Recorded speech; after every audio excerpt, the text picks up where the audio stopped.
Hello everyone. Um, my name's Lonnie Benatter, and I just wanted to talk a little bit about some of the things that I am interested in. First would be history. A lot of people say that they hate history, but I don't see how anyone can hate history. They might hate their own history,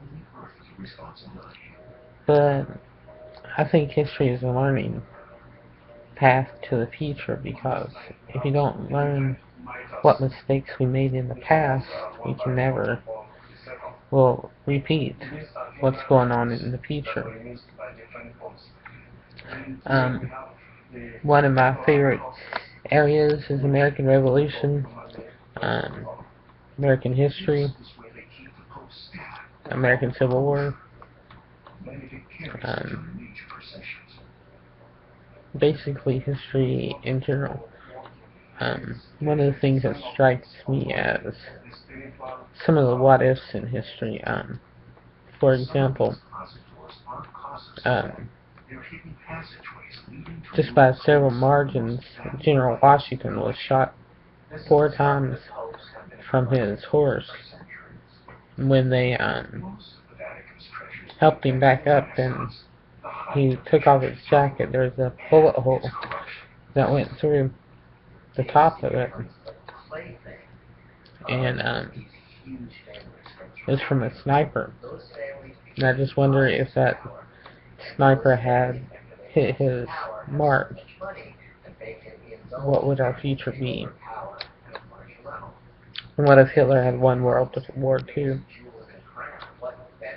Um, or if Germany had advanced their research and actually built an atomic bomb before we did, what would happen? What would the world be like? You know, I used to think all the time it'd be like Francis Scott Key, what he must have went through. He was on a prison ship in off the coast of, probably about 50 some miles or so from Fort McKinley in Texas, and he was crowded in a room with probably about 50 or 60, crowded under deck of the ship with about 50 or 60 people, and there was about 70 British ships that opened fire on Fort McKinley. I couldn't imagine what those cannons must have felt like, what they must have sounded like. I've heard a few cannons fired, but I can imagine 700 firing in one direction.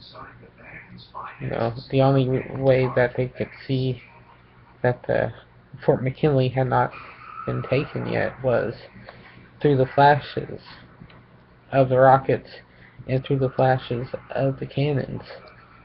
And there was massive American flag flying over the fort. It was done on purpose. They wanted a flag so big that the British Navy had no trouble seeing. And after about 4:30, 5 o'clock in the morning, the British stopped firing. They realized that Fort McKinley was not going to fall, that their mission was futile, and they turned away. There was a point in the battle where a cannon had just barely missed an ammunition depot on the port side of the Fort McKinley, I think.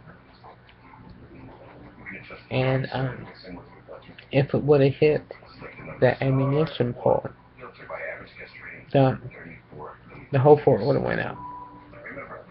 I mean, and also, after they sacked Washington, D.C., the British were encamped around Washington with about 35,000 troops here and there, give or take a few. Um, it looked hopeless for America. We were really losing that war. And then an act of God stepped in. A hurricane, probably Category 5, struck off the coast of Washington, D.C.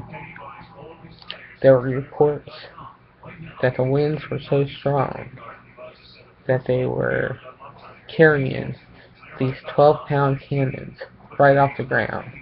Men were actually hugging the ground, trying to get away from the wind. Trees were uprooted and thrown half a mile away. After it was all said and done, these 35,000 troops, all that was left was about 9 or 10,000. That storm done more damage than what the American troops could have done to them. Um, well, I'll have more videos to come into the future. Like I said, I'm new to this, so please be kind. And I will just leave me a message, see what you think, and if you want more. And well, I will talk to you all later.